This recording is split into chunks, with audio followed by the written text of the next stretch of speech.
மாமிசு மாய தேவாருள் செய்குவி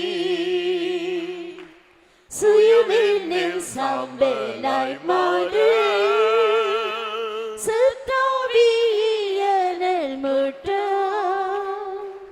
ஜெயம் பெற்று மாமிசு மாய தேவாருள் செய்குவி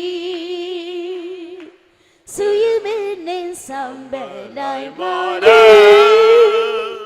சித்தாவியனல் முட்ட ஜெயம் பெற்று மாமிசு மாய தேவாருள் செய்குவி ஜெயம் பெற்று மாமிசு மாய தேவாருள் செய்குவி சுயமென்ன சாம்பலாய் மாறு சித்தாவியனல் முட்ட ஜெயம் பெற்று மாமிசு மாய தேவாருள் செய்குவி ஜெயம் பெற்று மாமிசு மாய தேவாருள் செய்குவி ஜெயம் பெற்று மாமிசு மாய தேவாருள் செய்குவி ஜெயம் பெற்று மாமிசு மாய தேவாருள் செய்குவி.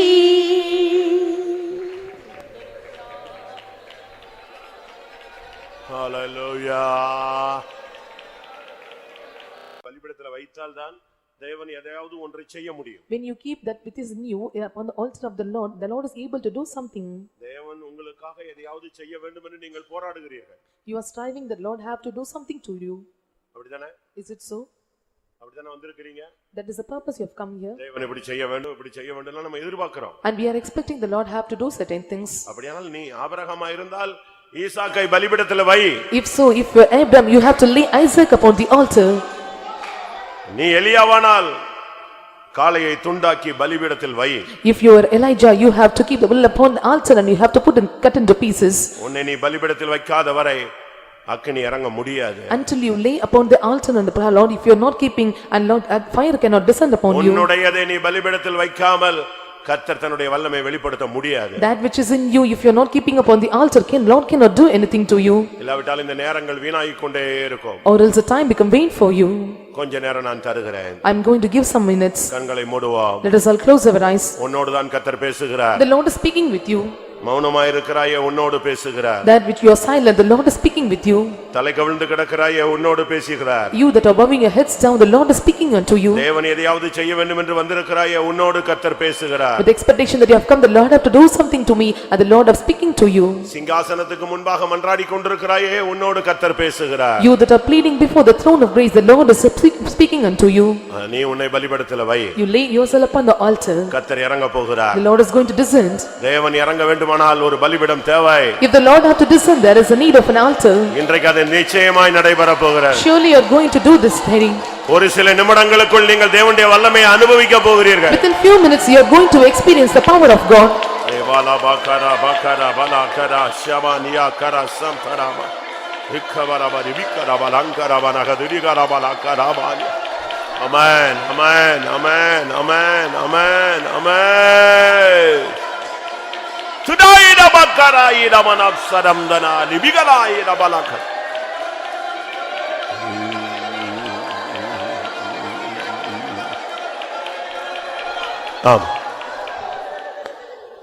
நான் என்னை பலிபீடத்தில் வைக்கிறேன், என்னுடையதை நான் வைக்கிறேன் சொல்றவங்க எத்தனை பேர் கைகளை உயர்த்துங்க How பார்க்கலாம். many say that I am submitting myself upon the altar, that which is in me I am submitting upon the altar? Put up your hands. எனக்கு அந்த ஆட்கள் தேவை. I need such persons. ஏன்னா அங்கதான் அக்கினி இறங்க போகுது. Only the fire is going to descend. வேற எல்லா இடத்துலயும் கண்ட இடத்துல எல்லாம் இறங்காது. And the fire will not descend upon any other places. பலிபீடத்துல தான் இப்ப அக்கினி இறங்க போகிறது. Only upon the altar fire is going to descend. இந்த கூட்டத்துக்கு வந்து ஒரு நீ 45 நிமிடம் தாண்டி விட்டது. And those who have come to the meeting 40 minutes have crossed. இனி அக்கினி இறங்குற நேரம். And this is the time of fire descending. ஆமென். எத்தனை பேர் விசுவாசிக்கிறீர்கள்? How many of you believe? நீ பலிபீடமானால் இன்றைக்கு ஒரு அக்கினி இறங்கத்தான் வேண்டும். If you are an altar, fire must come and descend upon us. என்ன அக்கினி? What is that fire? பலிபீட பரலோகத்தில் இருக்கிற பலிபீடத்தின் அக்கினி உன்னுடைய பலிபீடத்தில் இறங்க வேண்டும். The altar which is carrying the heavenly, that is going to fire is going to descend upon the altar upon you.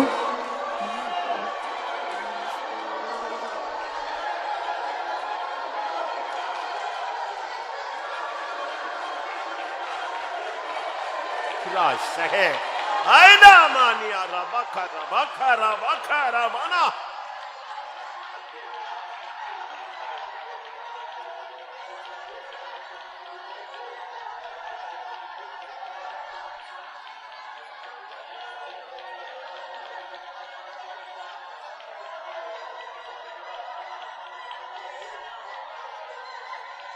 Tudabakara baka tudabaka tudabaka tuda. Tudabaka tudabaka tudamania. Huraniara say namahaniara bana. ஆண்டவரே பலிபீடங்களில் அக்கினி இறங்கட்டும். ஆண்டவரே பலிபீடங்களில் அக்கினி இறங்கட்டும்.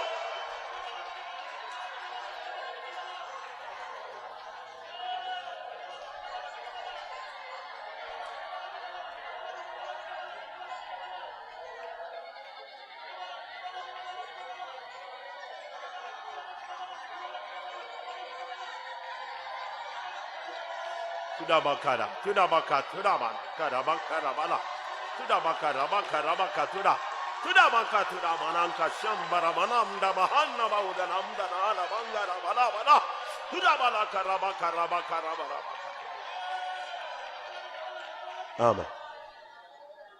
தயவு செய்து எல்லா விசுவாசிகள் ஊழியர்கள் உங்களை நீங்கள் பலிபீடமாக மாற்றுங்கள். Please, and believers and servants of God, change yourself as the altar. நீங்க அந்நிய பாஷை பேசுறீங்க. You are speaking in unknown tongues. நான் அதுக்கு சொல்லல. I am not telling that. நான் இப்ப சொல்றது அக்கினி இறங்கறத சொல்லிட்டு இருக்கேன். I am telling about the fire descending. இப்ப ஸ்தோத்திரம் பண்ற டைமும் கிடையாது, மெடிடேஷன் பண்ற டைமும் கிடையாது, சாதாரணமா உட்கார்ந்து இருக்கிற டைமும் கிடையாது. It is not the time to praise or meditate or sit simply. நீ இப்ப போராடி பலிபீடத்தில் அக்கினி இறக்க வேண்டிய time. It is a time that you have to meddle with God and make the fire to descend upon the altar. ஒன்னு தெரியுமா? Do you know one thing? அக்கினி இறங்குனா என்ன தெரியும்? நம்ம கண்களுக்கு தெரியும் அது. If the fire is descending, it can be viewed through our eyes. உன் மேல அக்கினி இறங்குதுன்னா எல்லாருக்கும் தெரியும், உனக்கே புரியும். And you are able to understand the fire is descending upon you, others also can understand. அப்படி பிரத்யட்சமாக முகமுகமாக டைரக்ட்டா நீங்க உங்க பாடியில ஒரு அக்கினியை உணரலாம். And you are able to feel the fire upon you evidently face to face and directly. எத்தனை பேருக்கு அந்த எக்ஸ்பீரியன்ஸ் வேணும்? How many want that experience? ஒருவேளை அந்த எக்ஸ்பீரியன்ஸ் உங்களுக்கு முந்தின நாட்கள்ல இருந்திருக்கலாம். And you might have had that experience in the former days. இப்போ நீங்க எல்லாத்தையும் தூக்கி வெளியே போடுங்க, குப்பை எல்லாம் வெளியே எறிங்க. Now you have to cast away all the dust from your mind. எதையும் மைண்ட்ல வைக்காதீங்க. Don't keep anything in your mind. வீட்டை மைண்ட்ல வைக்காதீங்க. Don't keep the house in your mind. Sunday ஸ்கூல்ல மைண்ட்ல வைக்காதீங்க. Don't keep the Sunday school in your mind. Exam மைண்ட்ல வைக்காதீங்க. Don't keep the exam in your mind. நீ இப்பொழுது பலிபீடமாக உன்னை ஒப்பு கொடுக்க வேண்டும். You have to submit yourself as an altar. அக்கினி இறங்காவிட்டால் உன்னுடைய பலிபீடம் சரியில்லைன்னு அர்த்தம். If the fire is not descending, your altar is not proper. நீ பாகாலின் பலிபீடத்தை கட்டிக்கொண்டிருக்கிறாய். And you are building up on the Baal altar. அங்கே அக்கினி இறங்காது. There the fire will not descend. ஆபிரகாமின் பலிபீடத்தில் அக்கினி இறங்கும். The fire will descend only upon the altar of the Abraham. எலியாவின் பலிபீடத்தில் அக்கினி இறங்கும். Fire will descend upon the altar of Elijah. சாலமோனுடைய பலிபீடத்தில் அக்கினி இறங்கும். Fire will descend upon the altar of Solomon. இன்றைக்கு அக்கினி இறங்குற நேரம். This is the time of fire descending. Hallelujah, hallelujah, hallelujah, hallelujah. Amen, amen, amen.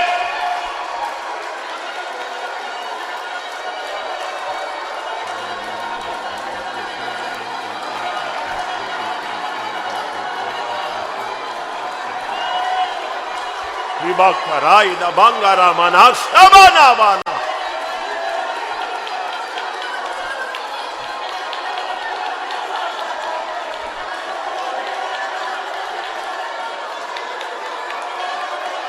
Stotram, stotram, hakela mana. Tuda bakara, bakara, bakara mania raba.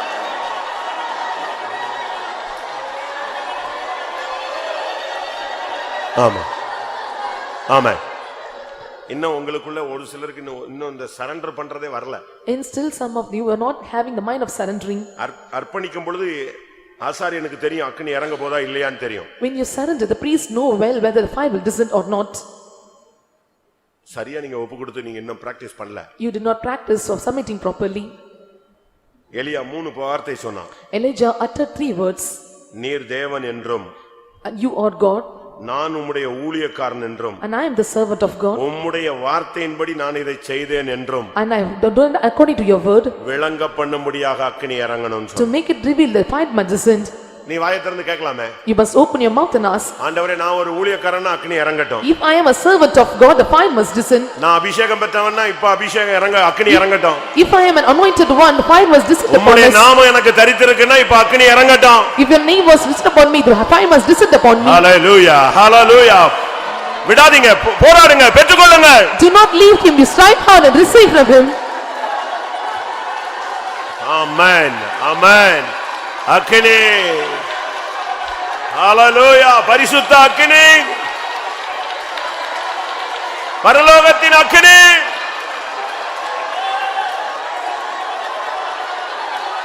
துடா இடமான சஹானியா ராபான்.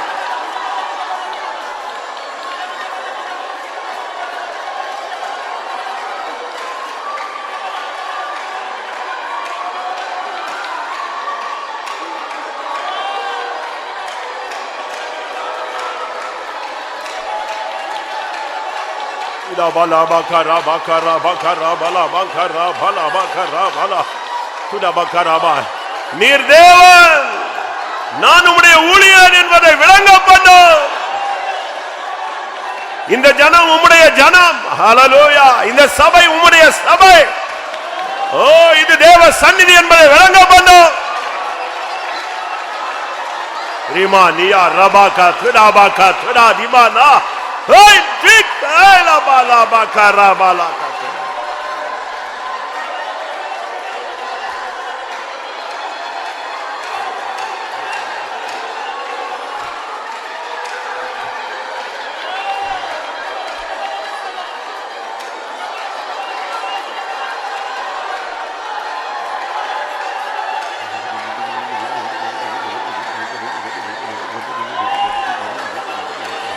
Hurabalaka. Hey, speak to man.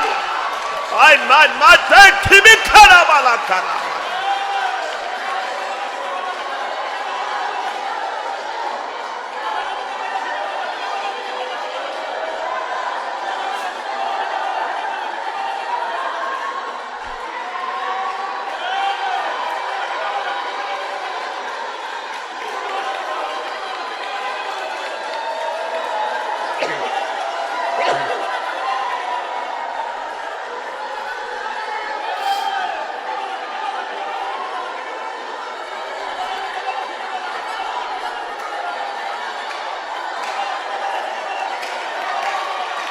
Hallelujah, hallelujah, hallelujah.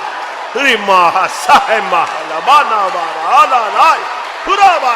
Yay, Sibikarabadia. Hurabania. Ahekaba.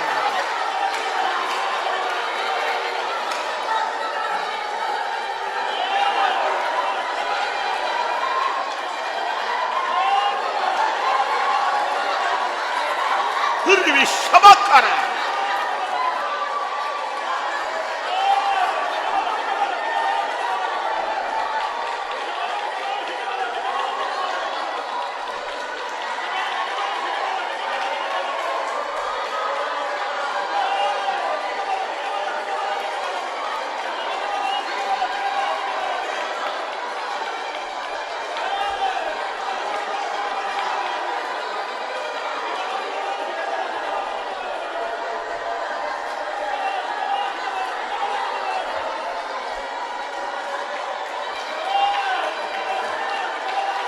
Hurabalaka Shidara.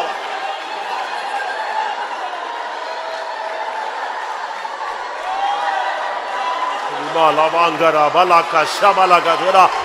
Tudabaka tudamanaka tudabaka tura. Hurabani.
Hibila balaka, hibila banka. Hudamani sankara. Haile.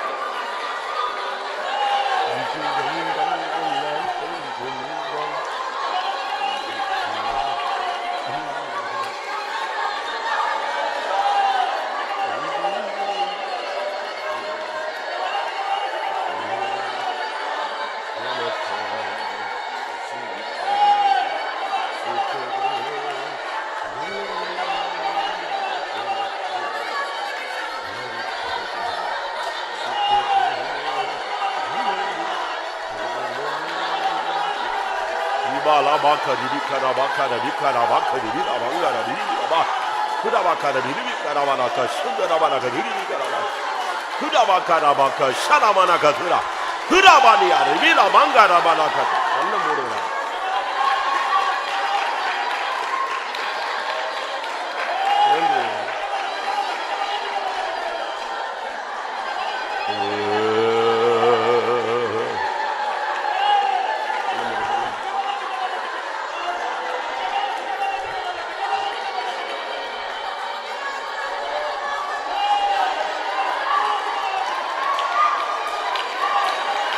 Bakara bakari bilamana sambara bana hey na bala bara bakara bana tıra bana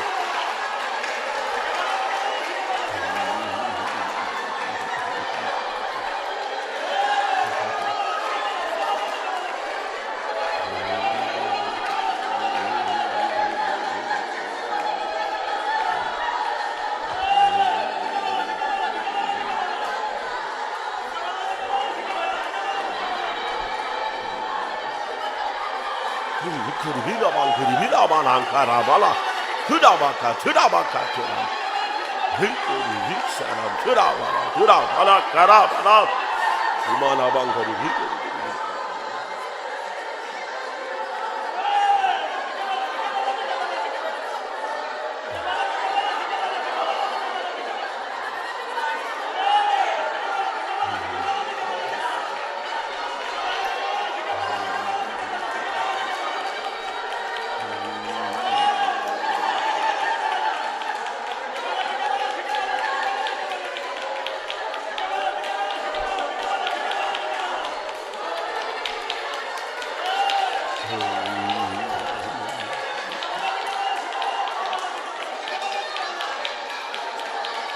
Amen.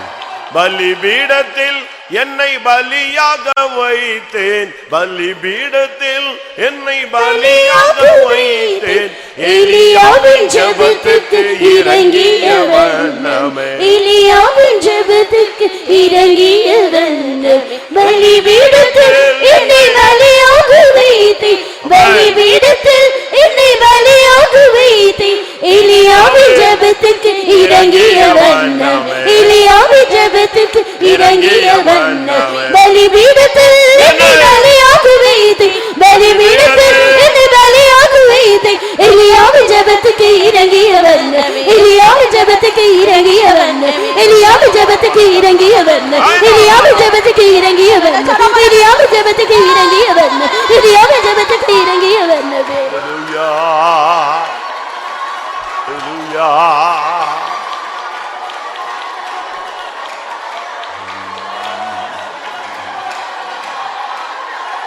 Rimana Savani, Rimana Savani, Rimana Savani, Rimana Savani, Rimana Vala Karaya.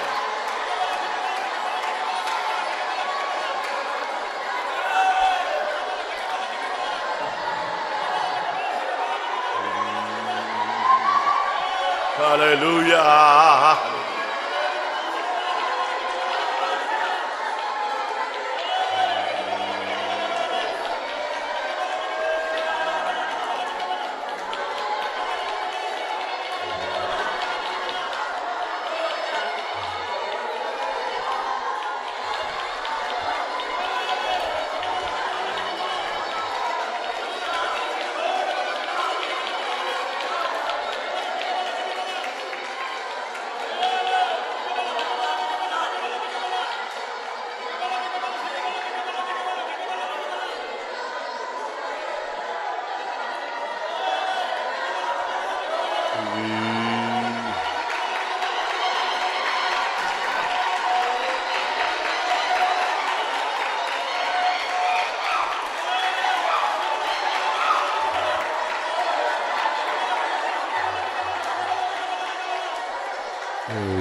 Amen.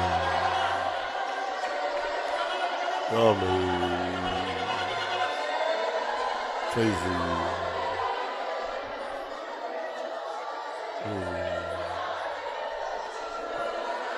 Jesus.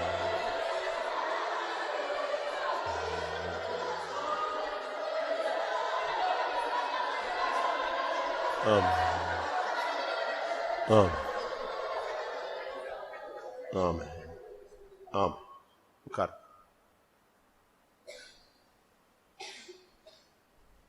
தேவ ஆவி இறங்குதல். Spirit of God is descending.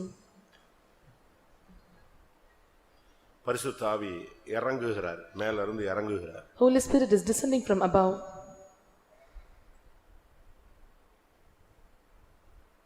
அப்போஸ்தலர் நடபடிகளில் நான் பார்க்கும் பொழுது When we see in the Acts of the Apostles, 11ஆம் அதிகாரம் 15ஆம் வசனம். chapter 11 verse 15. நான் பேசத் தொடங்கின போது பரிசுத்த ஆவியானவர் ஆதியிலே நம்மேல் இறங்கினது போலவே அவர்கள் மேலும் இறங்கினார். இங்கே பேதுரு சொல்லுகிறார், ஆதியில பெந்தெகோஸ்தே நாள்ல எப்படி ஆவியானவர் இறங்கினாரோ அதே போல கையே வைக்கப்படாது. ஆதியில இறங்கினது போல இறங்கினார். Peter is saying here that Holy Ghost fell on them as on the beginning day at the day of the Pentecost. பெந்தெகோஸ்தே நாளில கர்த்தருடைய ஆவி இறங்கினதை பத்தி நமக்கு எல்லாருக்குமே தெரியும். We all know that at the day of Pentecost the Spirit of God descended. அப்போஸ்தலர் 10ஆம் அதிகாரம் 44ஆம் வசனத்துல இறங்கின தன்மையை தான் ஆதியில் இறங்கினது போல இறங்கினார் என்று பேதுரு பேசுகிறார். And he was speaking that he was descending upon us as the days of the beginning, as it is mentioned in Acts of the Apostles chapter 10 verse 44. இந்த வார்த்தைகளை பேதுரு பேசிக் கொண்டிருக்கையில் வசனத்தை கேட்டவர்கள் யாவர் மேலும் பரிசுத்த ஆவியானவர் இறங்கினார். And he fell upon everyone. மத்தேயு 3ஆம் அதிகாரம் 16ஆம் வசனம். Matthew chapter 3 verse 16.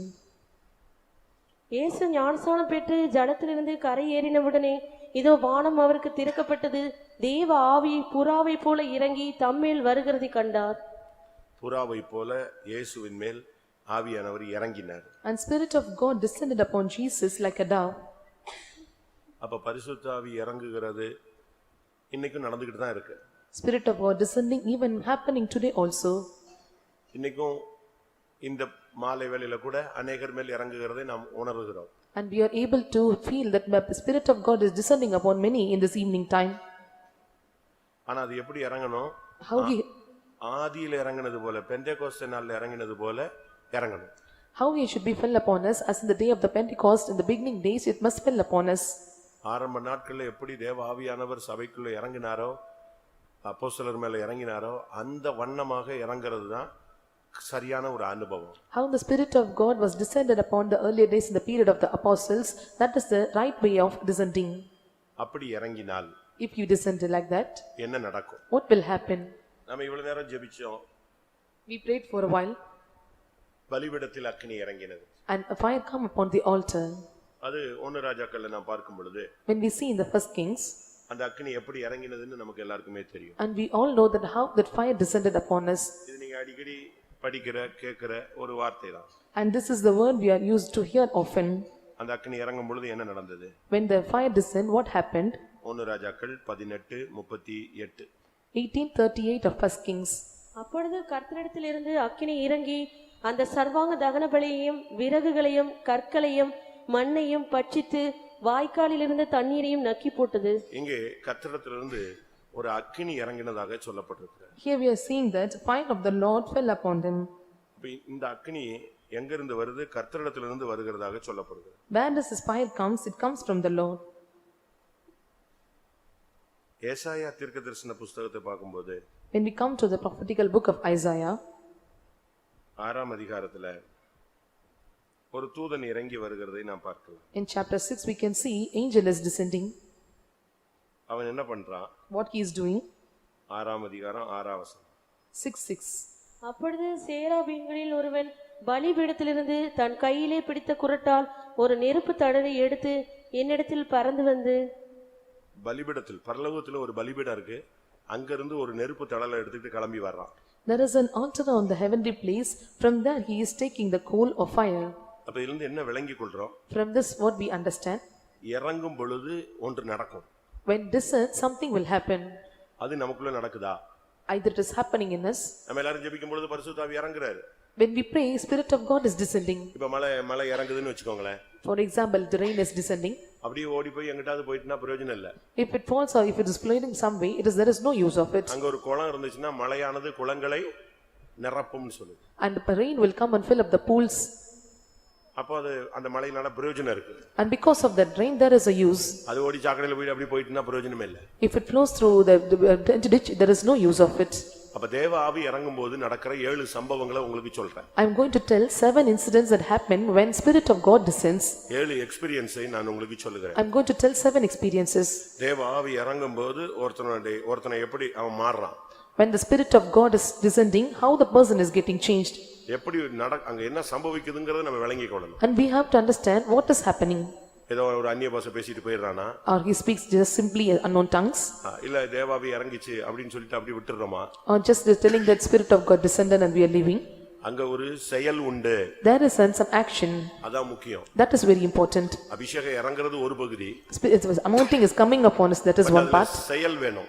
There should be some action or deeds. இல்லனா என்ன இல்ல பிரயோஜனம் இல்ல. Or there is no use of it. விசுவாசம் கிரியைகளோடு கூட முயற்சி செய்து பூரணப்படுகிறது என்று காண்கிறோமே. And we are seeing that faith was working along with the works or deeds and it is getting unto perfection. கிரியை இல்லாத விசுவாசம் செத்தது. And the works without the faith, it is dead.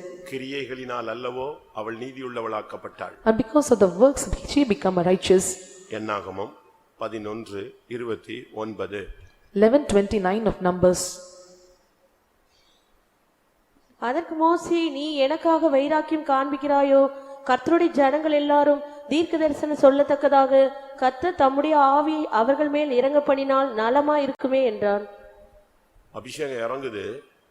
68 பேர் தேவ சமூகத்துல தீர்க்கதரிசனம் சொல்றான் இறங்கும் பொழுது. Unction is descending, 68 persons are uttering prophecy. 2 பேர் வரல, மிஸ் ஆயிட்டாங்க. And 2 did not come, they were missed. But அவங்க பாளையத்துல இருந்தாங்க. They were in the camp. அங்க அபிஷேகம் இறங்கிடுச்சு.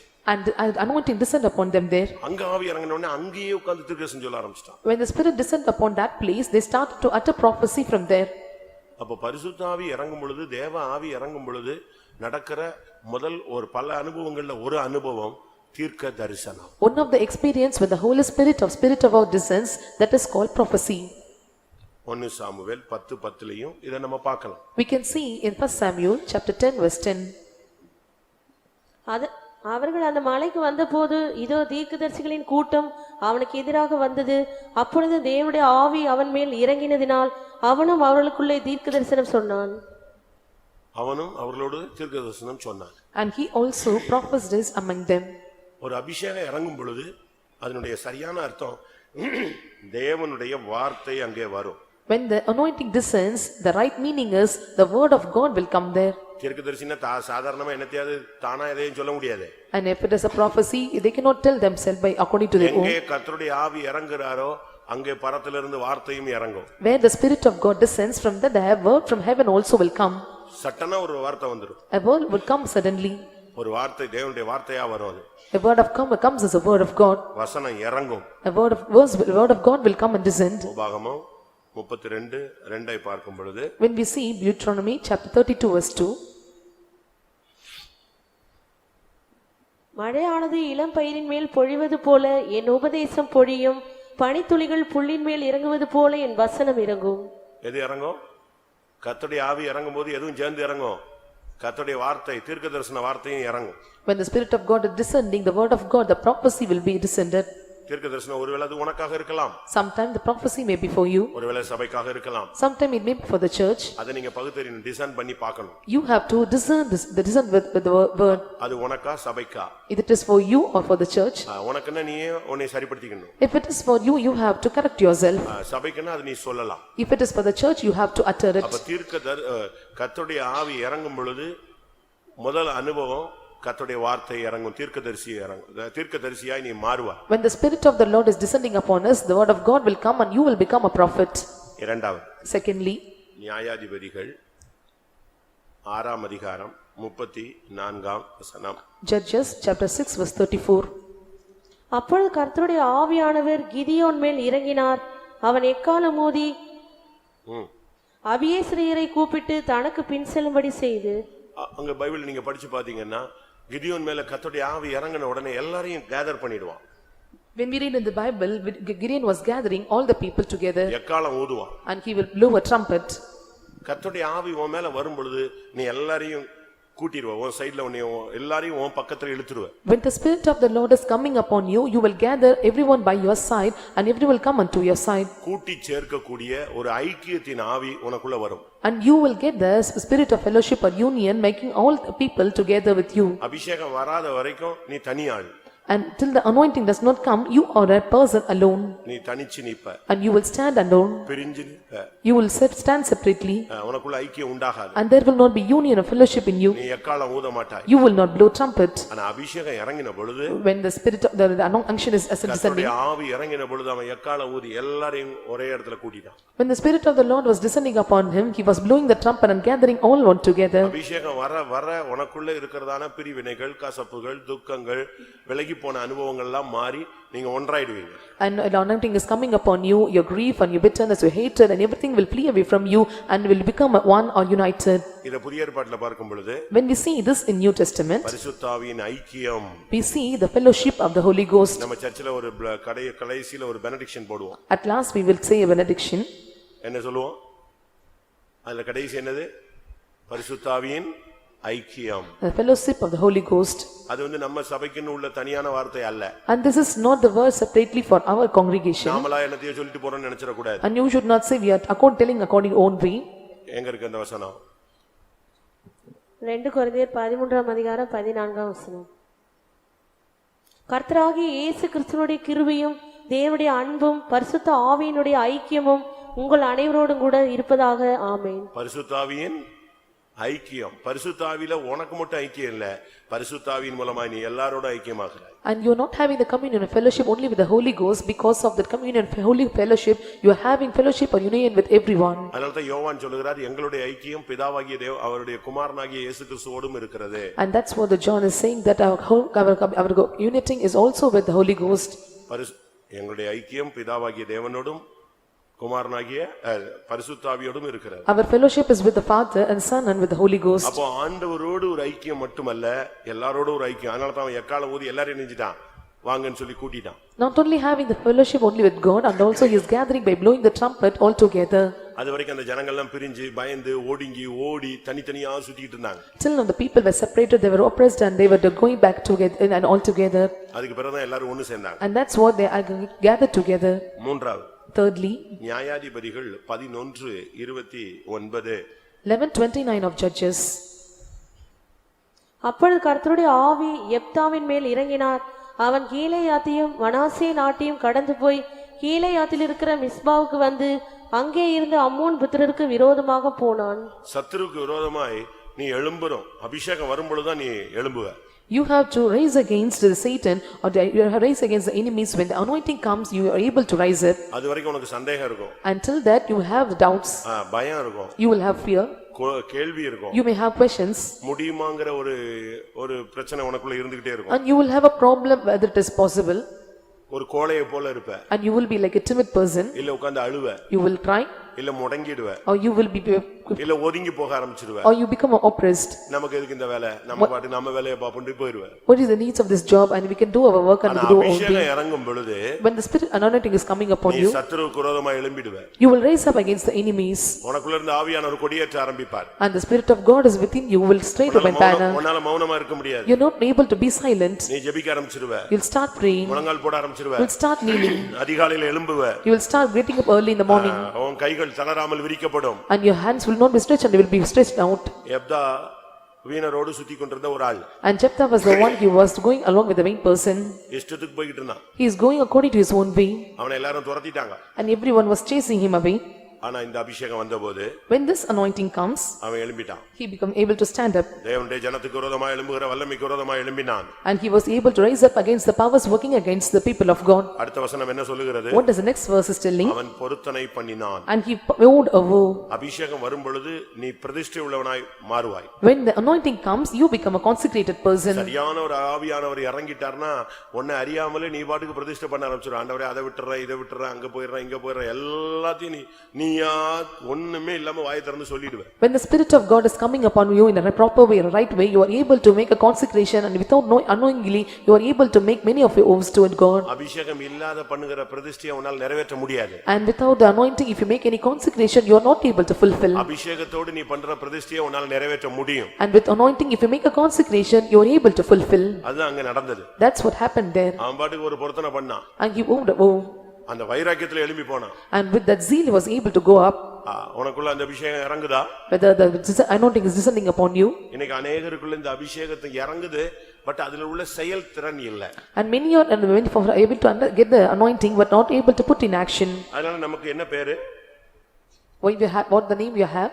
அதனால நமக்கு என்ன பேரு? And what was the name given to us? ஓசையிடுகிற கைத்தாளம். And we are the one who are with the cymbals. சத்தமிடுகிற வெங்கலம். And we are the brass without making sounds. நல்லா கத்தி ஆவி நிரம்புறோம், போன உடனே கத்தி சண்டை போடுறோம். And we are filling in spirit well, and we are going departing, and we are fighting, quarreling. Pastor Joel சொல்லுவார். Pastor Joel used to say. நல்ல மாடு மாதிரி கஷ்டப்படுறாங்க, அதே நேரத்துல நல்ல மாடு மாதிரி முட்டி தூக்கிடுறாங்க. And they are working hard like a cow, and again the same thing, they are also just chasing others like we are making piercing others.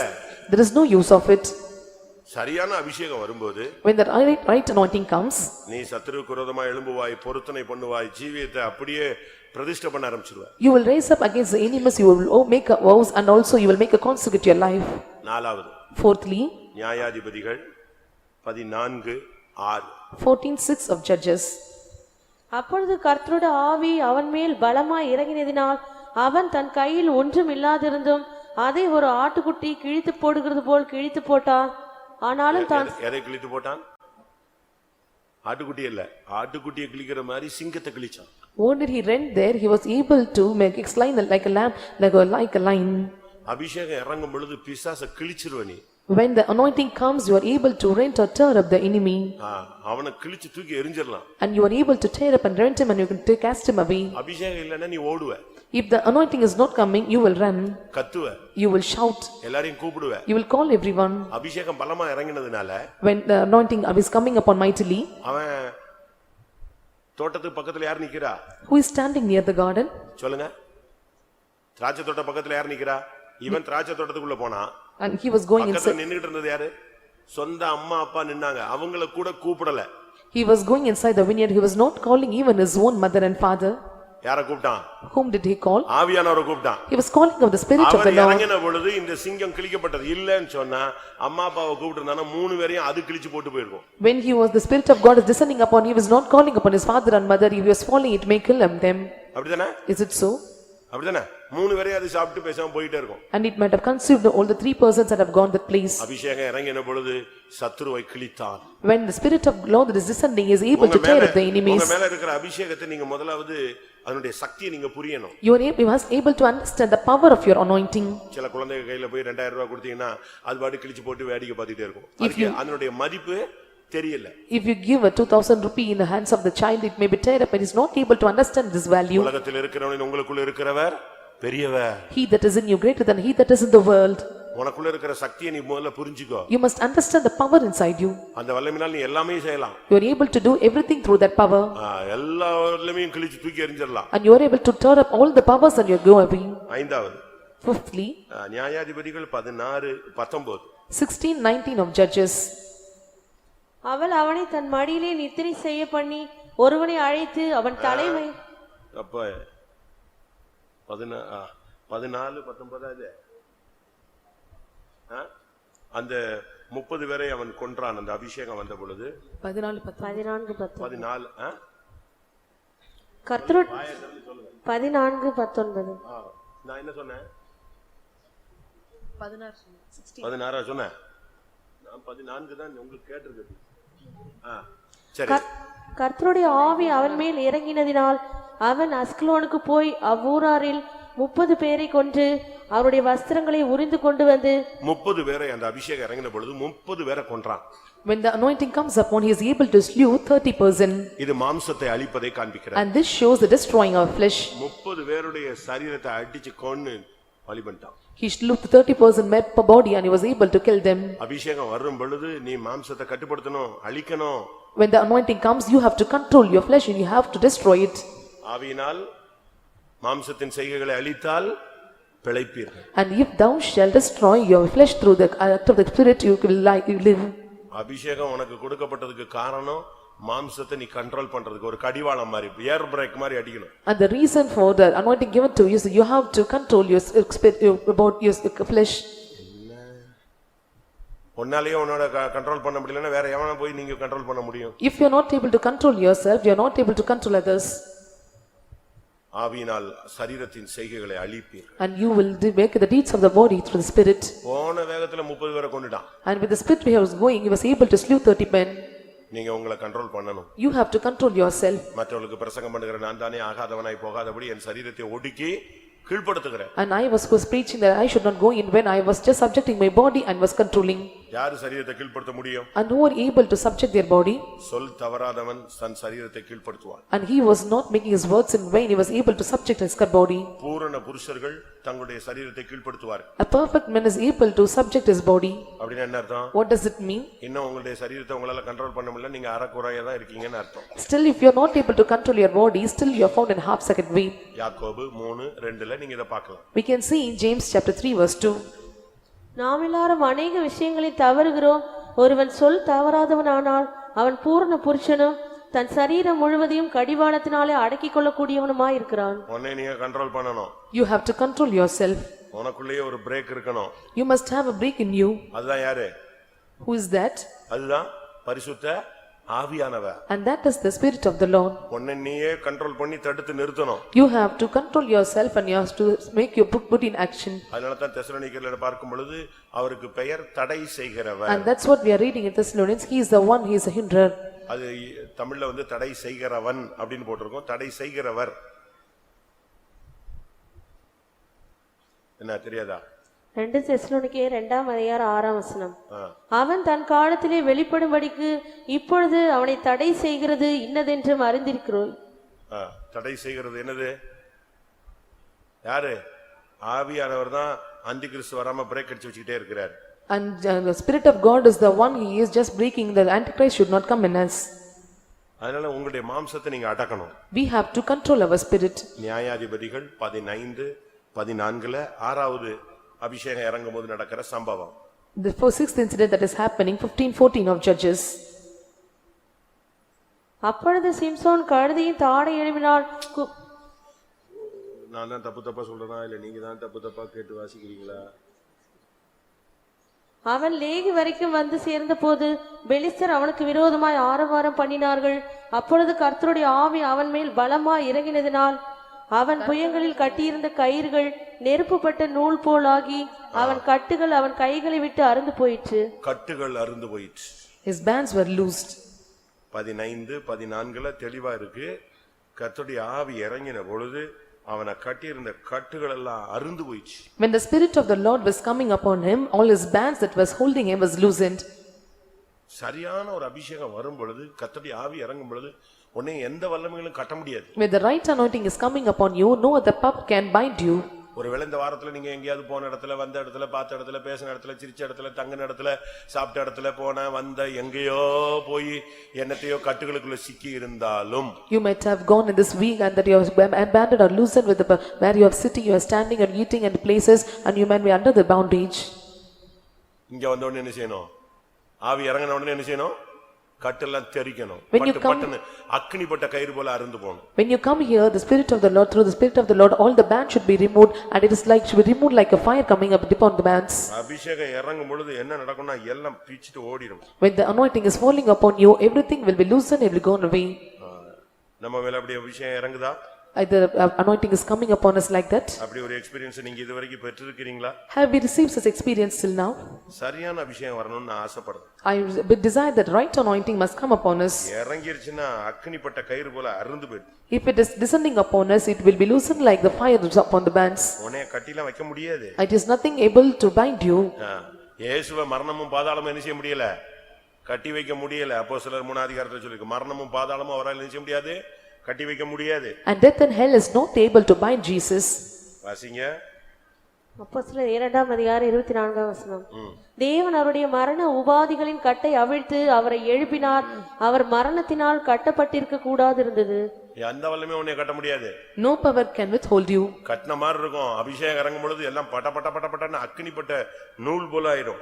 And it may be like binded you, or it may be like you are under the bondage, but when the Spirit of God is coming, it will be loosened. ஏழாவது.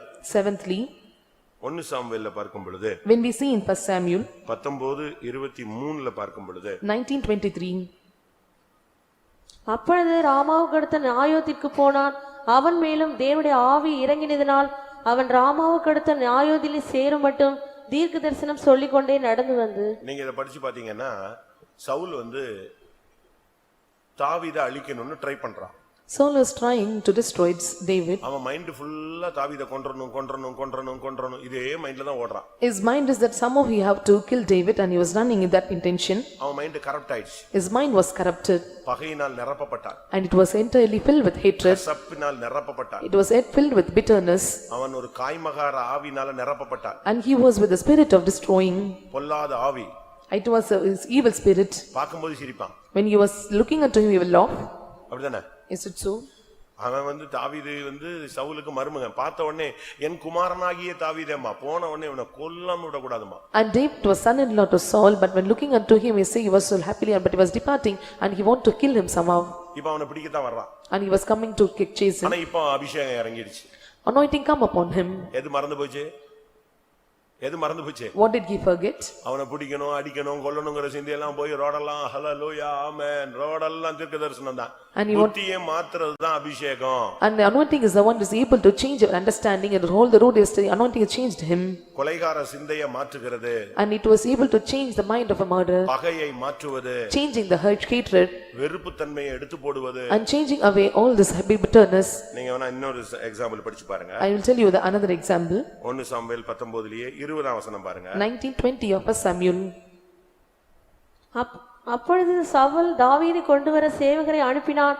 அவர்கள் தீர்க்க தரிசனம் சொல்லுகிற தீர்க்கதரிசிகளின் கூட்டத்தையும் Samuel அவர்களின் தலைவனாக நிற்கிறதையும் கண்டார்கள்.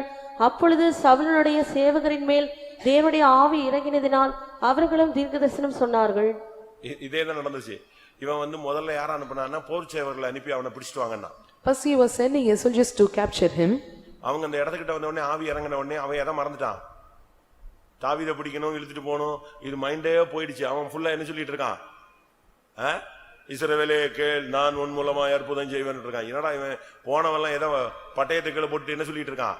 ஆவியில் அறிஞ்சு குதிச்சுக்கிட்டு திருக்கசன் சொல்றான்னு சொல்லிட்டு தான் திருப்பி இன்னொரு team அனுப்புனான். When he would come to the place, he forget to slain or you had captured the David, and he was able to utter the prophecy telling in the name of the Israel to be healed, and he was chasing away other group to cast him in the place.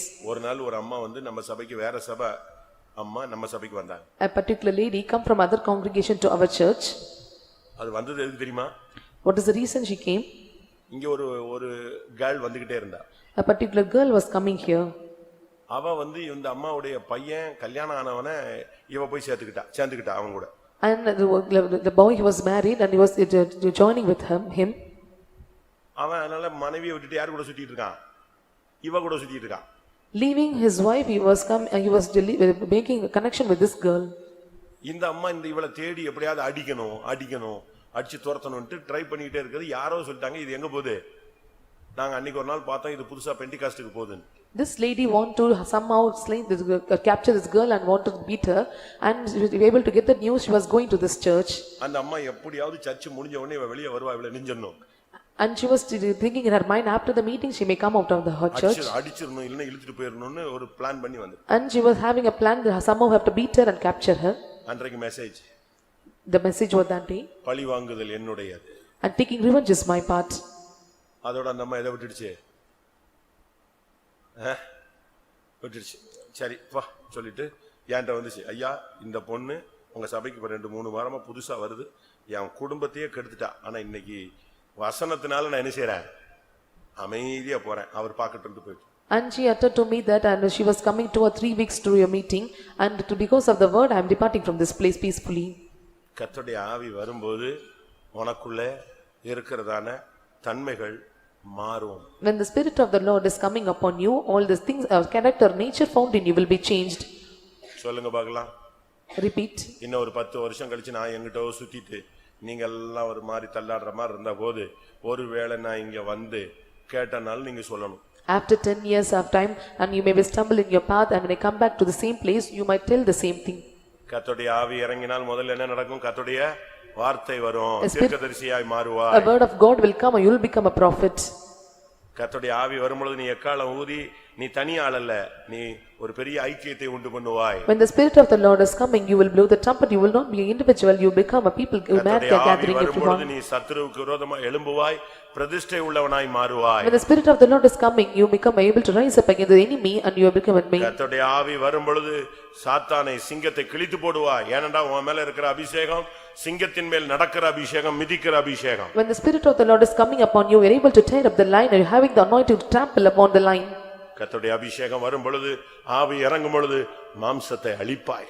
When the spirit of the Lord is coming you are able to destroy the carnal or flesh. கர்த்தருடைய அபிஷேகம் இறங்கும் பொழுது உன்னுடைய கட்டுகள் எல்லாம் அறுந்து போகும். When the spirit of the Lord is coming all your bindings will be removed. கர்த்தருடைய ஆவி வரும் பொழுது உன்னுடைய தவறான எண்ணங்கள் மாறி தெய்வீக சிந்தை உண்டாகும். When the spirit of the Lord is coming all your wrong thoughts or intentions will be changed and you will get on the divine mind. ஆமென். எல்லாரும் கண்களை மூடுவோம். Let us all close our eyes.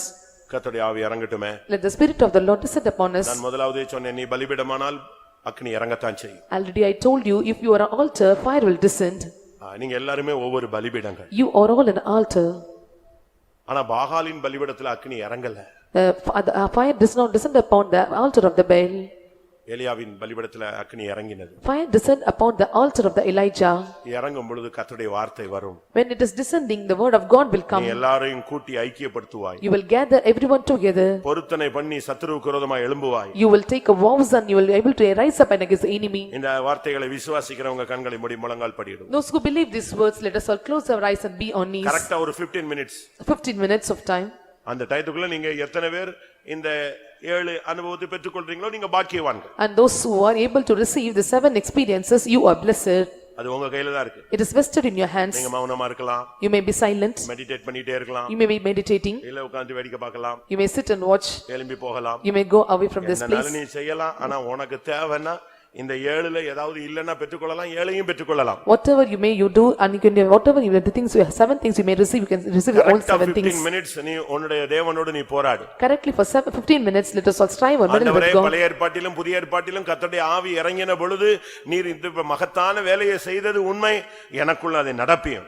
And the Old Testament and New Testament, the spirit of the Lord is coming disciplining you are able to do marvelous things, you must descend upon me also. வாயை திறந்து கேளுங்க. Open your mouth and ask. தேவ சமூகத்திலே போராடுங்க. Your presence in the God you have is பரலோக fine. ராஜ்யம் பலவந்தம் பண்ணப்படுகிறது. The kingdom of God is taken by force. பலவந்தம் பண்ணுகிறவர்கள் அதை பிடித்துக் கொள்ளுகிறார்கள், பெற்றுக் கொள்ளுகிறார்கள். And he who is taken by force is wholly able to receive it. அன்றைக்கு பலிபீடத்திலே இறங்கின அக்கினி இன்றைக்கு இறங்கட்டும். The fire that comes upon the altar to come and descend upon us now also. வீட்டிலே இறங்கின அதே வல்லமை இறங்கட்டும். The power that descend upon the house of Cornelius come and descend upon us. நாளில் இறங்கின அந்த சக்தி இறங்கட்டும். The power that descend upon the day of Pentecost come and descend upon us. ஆதியிலே இறங்கினது போல நம்மேல் இறங்குவாராக. As it descended upon the beginning of the days, let it descend upon us now also. Hallelujah, hallelujah, hallelujah, hallelujah.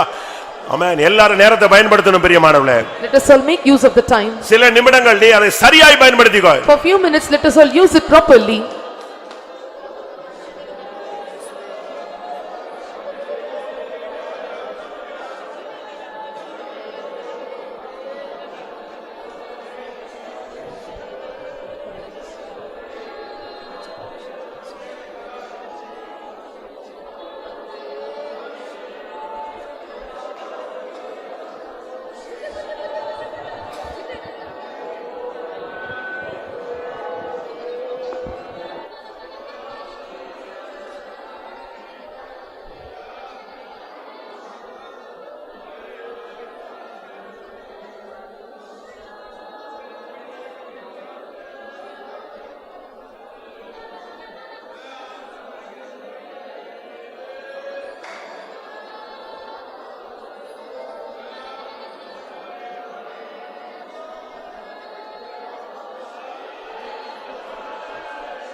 Hallelujah.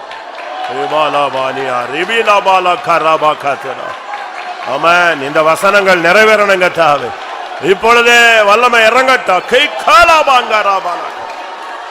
அக்கினி இறங்கட்டும். வார்த்தை இறங்கட்டும். ஓ ரிபானியா ரபக திடபக திடபக திட. இப்திடாபாலா. ஆமென்.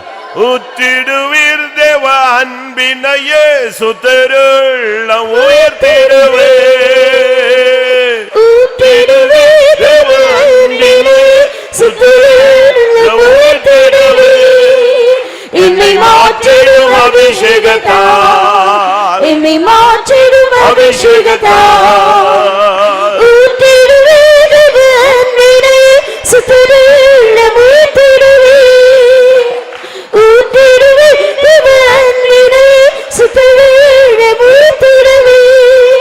என்னை மாற்றிடும் அபிஷேகத்தா என்னை மாற்றிடும் அபிஷேகத்தா ஊற்றிடுவே தேவன்வினை சுத்தவேள ஊற்றிடுவே ஊற்றிடுவே தேவன்வினை சுத்தவேள ஊற்றிடுவே என்னை மாற்றிடும் அபிஷேகத்தா என்னை மாற்றிடும் அபிஷேகத்தா ஊற்றிடுவே தேவன்வினை சுத்தவேள ஊற்றிடுவே ஊற்றிடுவே தேவன்வினை சுத்தவேள ஊற்றிடுவே என்னை மாற்றிடும் அபிஷேகத்தா என்னை மாற்றிடும் அபிஷேகத்தா என்னை மாற்றிடும் அபிஷேகத்தா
நான் உன்னை இந்த மாலை வேளையில் புது துருத்தியாய் மாற்றி இருக்கிறேன். In this evening time I have changed you as a new bottle.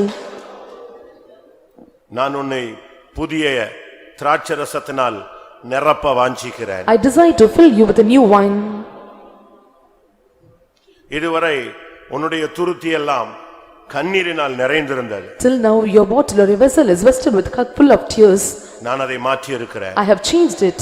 ஒரு புதிய துருத்தியாய் உன்னை மாற்றி I changed you as a new vessel. நான் இப்பொழுது ஒரு புதிய ரசத்தை நான் உனக்குள் வார்க்க போகிறேன். I am going to take away the new wine in you. என் வல்லமையை பெற்றுக்கொள். Receive my power. என் ஜீவனை பெற்றுக்கொள். Receive my life.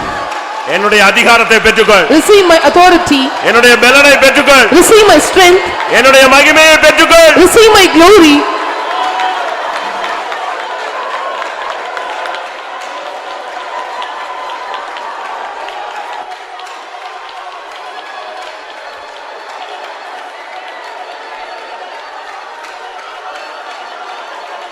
ஆமென். ஆமென்.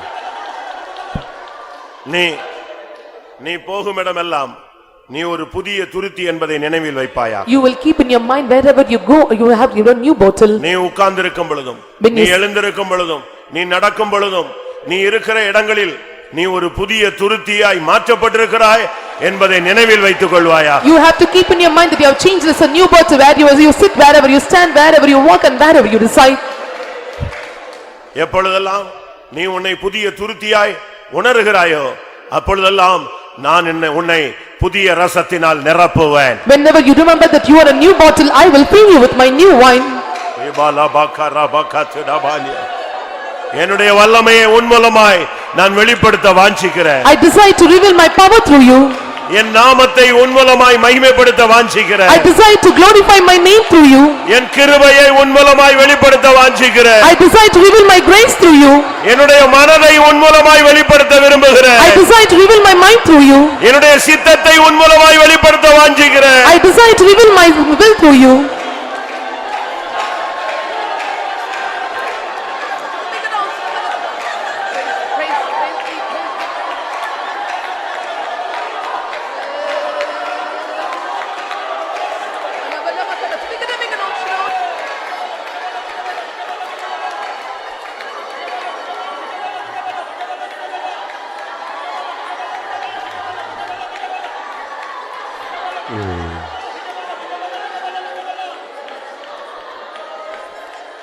ஆம்.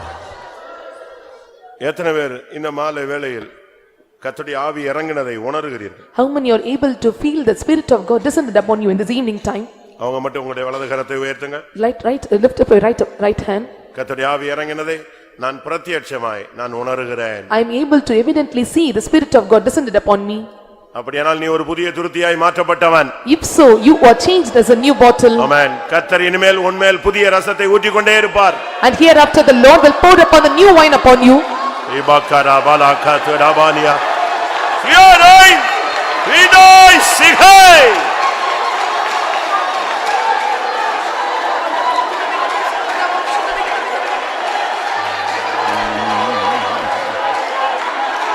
பாலா பாலா பாரா பாலா கா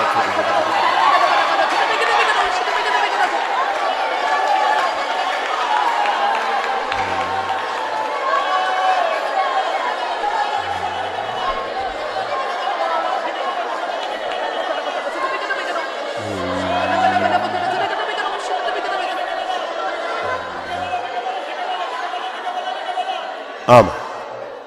கர்த்தருடைய சமூகத்துக்காய் ஸ்தோத்திரம் பண்ணுவோம்.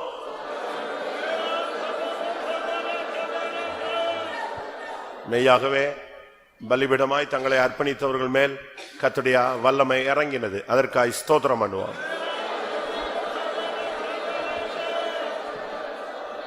ஆவியானவர் இறங்கும் பொழுது என்ன சம்பவிக்கும் என்பதை விளங்கிக் கொள்ள ஒரு விசை நமக்கு உதவி செய்தபடி நாலு ஸ்தோத்திரம் பண்ணு.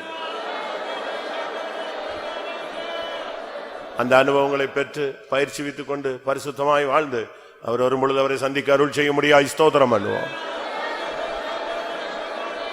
பிதா குமாரன் பரிசுத்த ஆவியானவருக்கு ஸ்தோத்திரம் பண்ணுவோம். எல்லா மகிமையும் அவருக்கே செலுத்தி ஸ்தோத்திரம் பண்ணுவோம். ஜோ அன்புள்ள ஆண்டவரே, நன்றியோடு ஸ்தோத்திரிக்கிறங்க தாவே. ஆண்டவரே, இந்த மாலை வேளையிலே எங்களுடைய தேவாவியானவரை எங்களுடைய மத்தியிலே கடந்து வந்தீர் ஆண்டவரே. உங்களுடைய சமூகத்தில் வந்த நேர்வரை ஆவியானவர் எங்களை ஆள்கொண்டீர் ஆண்டவரே. ஆவியானவர் இந்த கூட்டத்தை நடத்தினீர் ஆண்டவரே. எங்களை ஒவ்வொரு உள்ளங்களை எங்கள் தாவும் அன்பினால் நிறைத்தீர், அபிஷேகத்தினால் நிறைத்தீர் ஆண்டவரே. எலியாவின் தேவன் எங்களுடைய மத்தியிலே கடந்து வந்தீர் ஆண்டவரே. ஆண்டவரே, நாங்கள் எங்களுடைய பலிபீடங்களை செப்பனிட்டு எங்களை தாழ்த்தி எங்களை சுத்தி இருத்தபோது ஆண்டவரே, அங்கிருந்து அக்கினி இறங்கினது போல இந்த மாலை வேளையிலேயும் கூட எங்களை தாழ்த்தின பொழுது எங்களை சுத்தி இருத்த பொழுது உங்களுடைய பரிசுத்த அக்கினி எங்களுடைய மேத்தில் இறங்கின தயவுக்கா நன்றியோடு ஸ்தோத்திரிக்கிற ஆண்டவரே. கர்த்தருடைய ஆவி எங்கே உண்டு அங்கே விடுதலை என்று சொன்னதான தேவன் எங்கள் ஒவ்வொருவரையும் விடுதலையோடு நீர் அபிஷேகத்தை அதற்கு நன்றியோடு ஸ்தோத்திரிக்கிற ஆண்டவரே. கர்த்தாவே, இந்த அபிஷேகத்தினால் உண்டான இந்த ஆசீர்வாதங்களை நாங்கள் பெற்றுக்கொள்ள ஆவியானவர் இந்த மாலை வேளையிலேயும் கூட எங்களுக்கு தந்ததான இந்த ஆண்டவரே அருமையான வார்த்தைகளுக்காக ஸ்தோத்திரம். ஆண்டவரே, பேதுரு பேசின போது எல்லாரும் மேலும் பரிசுத்த ஆவியானவர் வந்து இறங்கினார் ஆண்டவரே. இந்த மாலை வேளையிலேயும் கூட ஒவ்வொருவரும் மேலும் நம்முடைய அபிஷேகம் இறங்கினதுக்காக ஸ்தோத்திரம் ஆண்டவரே. தாவே, பரிசுத்த ஆவியானவர் ஆண்டவரே, ஆவியானவர் எங்கள் மத்தியில் வரும்பொழுது தீர்க்க தரிசன வார்த்தைகளை கொண்டு எங்களை பேசுறதை நான் தேவனா இருக்கிறேன் ஆண்டவரே. கர்த்தாவே, ஸ்தோத்திரனுக்கு தேவனும் கர்த்தாவே ஆண்டவரே, அவன் கர்த்தருடைய ஆவி அவன் மேல் இறங்கினபடினால அவன் எல்லாரையும் ஒன்று சேர்த்தான். ஒரு ஐக்கியத்தை கட்டிட்டது போல இந்த நாட்கள் எங்களுக்குள்ள ஒரு ஐக்கியத்தை கட்டிட்டபடினால் நமக்கு ஸ்தோத்திர சுவாமி. ஆண்டவரே, கர்த்தா எப்தாவும் கூட கர்த்தருடைய ஆவி அவன் மேல் இறங்கினபடினால் ஆண்டவரே அவன் சத்துருவை ஜெயித்தான் ஆண்டவரே. சத்துருவை ஜெயித்து கர்த்தருக்கு தன்னை பிரதிஷ்டை பண்ணி கர்த்தருக்கு ஒரு பொருத்தனை பண்ணினது போல நாங்களும் கூட கர்த்தருக்கு ஒரு பொருத்தனை பண்ண வருவாங்க, எங்களுக்கு உதவி செய்ய முடியாக வேண்டிக்கிறோம் கத்தாவே. ஆண்டவரே உமக்கு ஸ்தோத்திரம். ஆண்டவரே கத்தாவே, சிம்சோனும் கூட கத்தாவே அவனுக்கு விரோதமாய் வந்ததான அந்த சிங்கத்தை ஆட்டுக்குட்டியை கிழிப்பது போல அவன் கிழித்து போட்டான். ஆண்டவரே கத்தாவே உமக்கு ஸ்தோத்திரம். அதுபோல எங்களுக்கு விரோதமாய் வருகிற சத்துருவை நாங்கள் ஆண்டவரை அழித்து போட எங்க ஆவியானவர் எங்களுக்கு பலன் தரும்படியாக வேண்டிக்கிறோம். ஆண்டவரே கர்த்தருடைய ஆவி சிம்சோன் மேல் இறங்கினால கத்தாவே அவன் கட்டப்பட்டதான கயிறுகள் எல்லாம் கத்தாவே ஆண்டவரை அக்கினிப்பட்டது போல அவிழ்த்துப்பட்டது போல ஆண்டவர் எங்களுக்கு விரோதமாய் கட்டப்பட்ட நிலவரங்கள் எல்லாம் எங்களை விட்டு அகற்றும்படியாக வேண்டிக்கிறோம் கத்தாவே.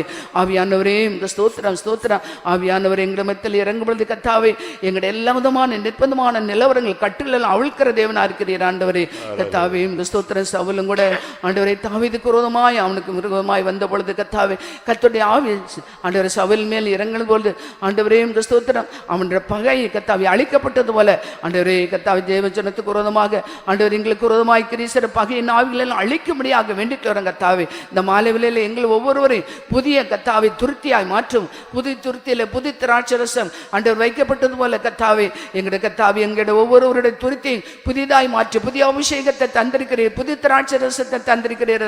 ஸ்தோத்திரம். இந்த அபிஷேகத்தை பெற்றுக்கொண்ட நாங்களும் கூட இந்த பத்திரமாய் பாதுகாத்துக்கொள்ள சத்துரு மேற்கொள்ள சத்துருடைய சகல வல்லமை அழிக்கத்தக்கதாக ஆவியானோட வல்லமை எங்களோடு கூட இருக்கும்படியாக வேண்டிக்கிறோம். தேவ சமுத்திரம் எல்லா மக்களையும் ஆசீர்வதித்தீர், அபிஷேகத்தீர், எல்லாரும் உயிர்ப்பித்தீர், பலப்படுத்தினீர். ஸ்தோத்திரம். பெற்ற அபிஷேகத்தை காத்துக்கொண்டு ஜீவிக்க உதேசம் இரவு ஜெபத்தை ஆசீர்வதிக்க முடியா. நாளைக்கு நடக்கிற பரிசுத்த ஆராதனை தேவன் ஆசீர்வதிக்கும்படியா வேண்டிக்கிறோம். தொடர்ந்து ஆவியானவர் எங்களோடு கூட இந்த கிரீசை உடைய நாமத்தை மகிமைப்படுத்தும். இயேசுவின் நாமத்தில் வேண்டிக்கிறோம் பிதாவே.